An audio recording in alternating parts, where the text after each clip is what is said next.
If you are reading this, then I am no longer here. I have many things to say, but also I can't put something into words. This was my way to end all the hurt I've done in this world. First, I know this won't help anyone understand or take away the pain I've caused. Just know I'm in a place I belong and I can't hurt anyone or cause any more suffering on my loved ones. This was just me trying to remove myself from my pain and others. I want to be cremated. My ashes, I want to go to a few people.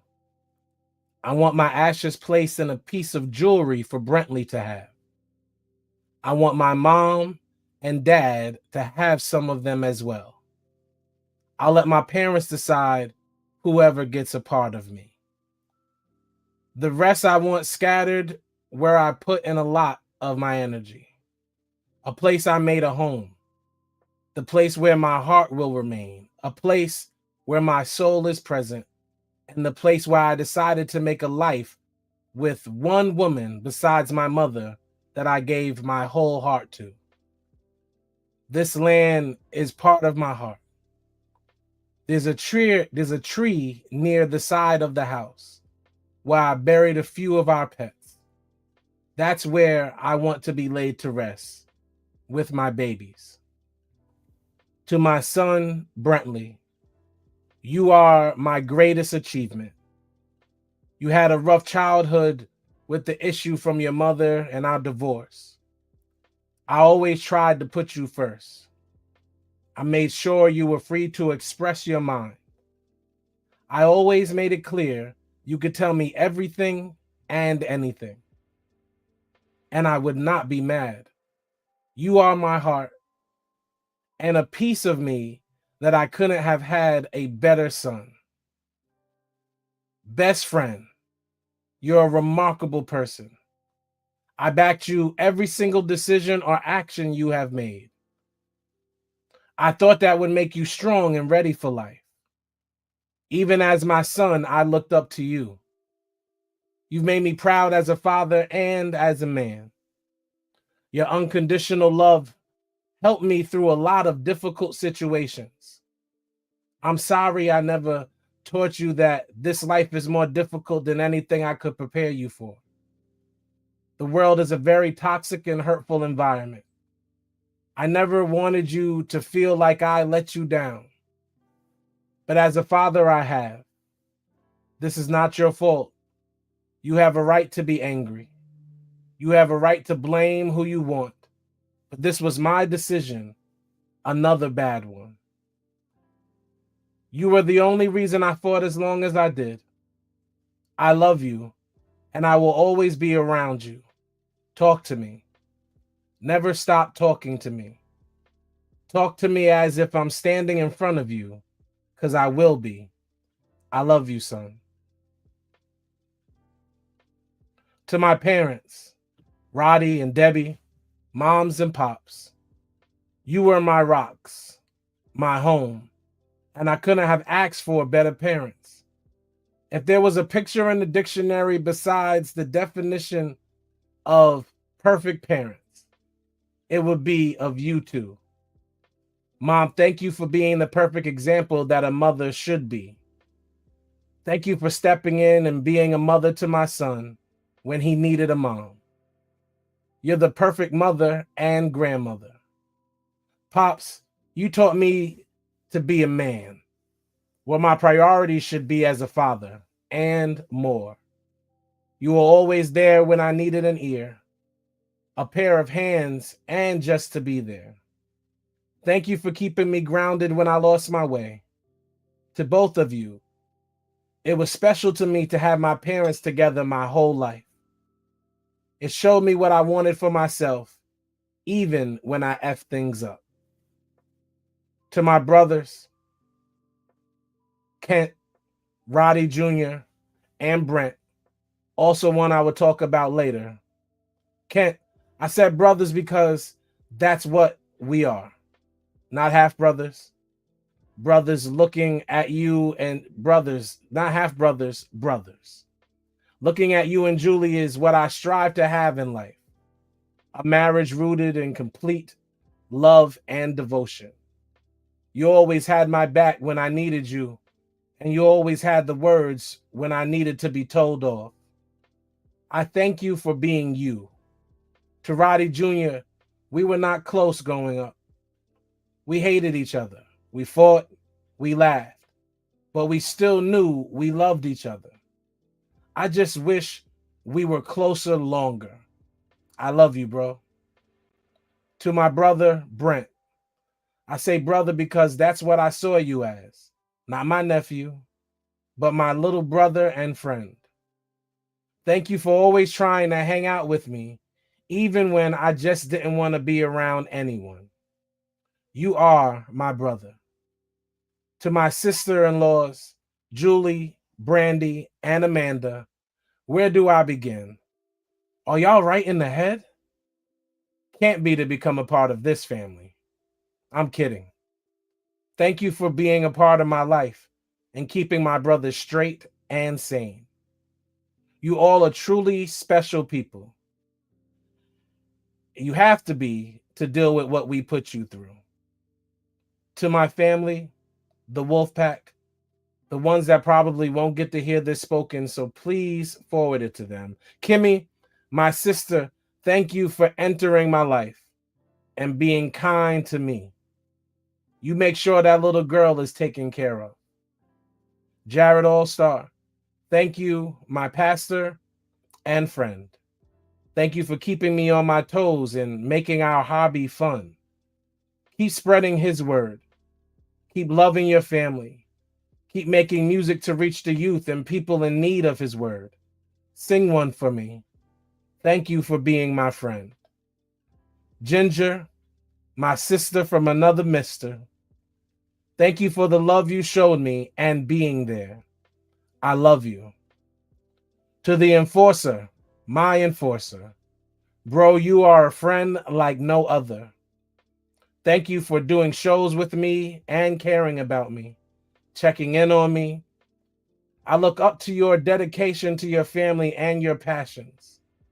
You are a great father and husband and one hell of a podcaster. Love you, bro. To my last brother, Jaquez. Brody, we've known each other a long time. From cutting promos on each other to knowing some of the same people.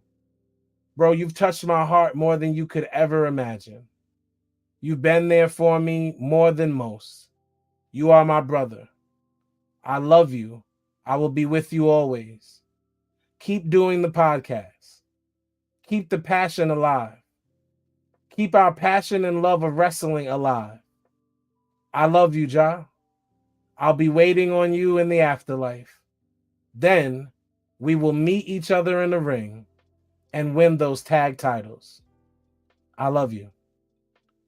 To my other friends and family, I'm sorry you have to deal with this and what I did. I'm sorry. I wasn't always the best friend or person.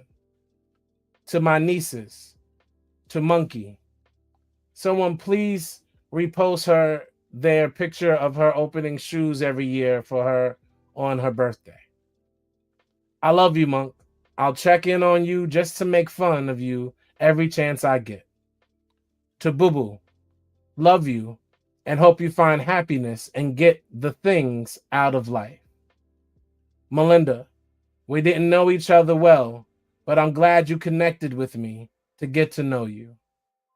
Brandy, I don't hate you for not wanting to be a part of the family more. I understand your dad was my brother, and you can't change that. You're a Caksey. You're stuck. Now, to Kylie Hansen, I know our relationship was great at times, but you were the one I wanted to make a life with. You're an amazing person. You said some harsh things to me at times, but I forgive you. I will love you for an eternity. Be happy in life. Grow and do amazing things. You deserve everything your heart desires. I love you. You're my favorite person. When I was with you, I was home. When we talked and hung on when we talked, I hung on every word. When we watched TV shows, most of them I didn't want to. I didn't pay attention. My eyes would always be on you and thoughts of how happy I was that you were there. You have no idea the feeling it is to watch the person you love fall out of love with you. I would do anything. I wouldn't can anything but your last name. I wouldn't change anything, pardon me, but your last name. Now, to my property. My collection of toys goes to Brentley Caskey. My son, he can sell or keep them. They belong to him. My computer setup, my podcast equipment goes to Brentley. My firearms, rifles, handgun go to my father, Roddy Caskey Sr. He will hold these until my son comes to age and or is ready to take ownership. You may keep or sell them. That's up to him and his decision. My truck belongs to Brentley. He can gift it to whoever he wants. My clothes can go to whoever wants them. My other stuff can be given to my parents, brothers, family. To Mallory Head Kimbrell, I leave her my chessboard that her father made for me. I cherished it since the day he gave it to me. He taught me to play chess and combined that with one of my passions, wrestling. It needs to go to her as it deserves to be with her. My cat, my baby, my Lilu needs a home and a human that will love her as I love her. Brentley, please keep her safe. Hug her every day and tell her daddy loves her very much. I want it to be known I never hit anyone out of anger. If they said I did, make them take a lie detector test. Then say what they gotta say. My name was tarnished for some people will like to lie to make themselves feel better when they didn't want to take accountability for what they did to others. Now as for my wish, I want a gathering of everyone in an open space where anyone can walk up and share good, bad, whatever words they want without censorship. This letter needs to be read out loud by someone who can make it through without stopping. And I also want it posted on all my social media for everyone to read. I know that's a weird request, but I still want every single word spoken and posted. It's a small understanding why I did what I did. It won't be clear, but it also helps with some clarity. I want my other family, the Wolfpack, to get together one time in person, hug each other, look to the sky and say one time, F Dave Meltzer. I wish each of you could visit my family in person, eat together, remember the good times, and share stories about me. I want y'all to understand why I call you my family. I want y'all to treat each other like family. Now, why did I do what I did? That's a tough one to put into words. I was in pain, emotionally, broken heart, not just from a relationship, but from relationships. I loved hard. I fought for what and who I wanted. I was very open about that. I think everyone can agree I never really held in my thoughts unless it was my emotions. I changed myself for only a few people. Kylie was one of them. I changed because I wanted to make people happy when I should have worried about my personal happiness instead. I did what I did because I was tired of the pain, tired of always being hurt for loving the wrong people. My life choices weren't always the best. I hurt people. I had a strong way with words that could cut deep. I always knew I wouldn't die old. I waited till I couldn't anymore. I waited till Brentley was older so he could be strong after I left this place. Just know I'm okay now. The pain is gone. And I hope you can all forgive me for what has happened. I love you all so very much.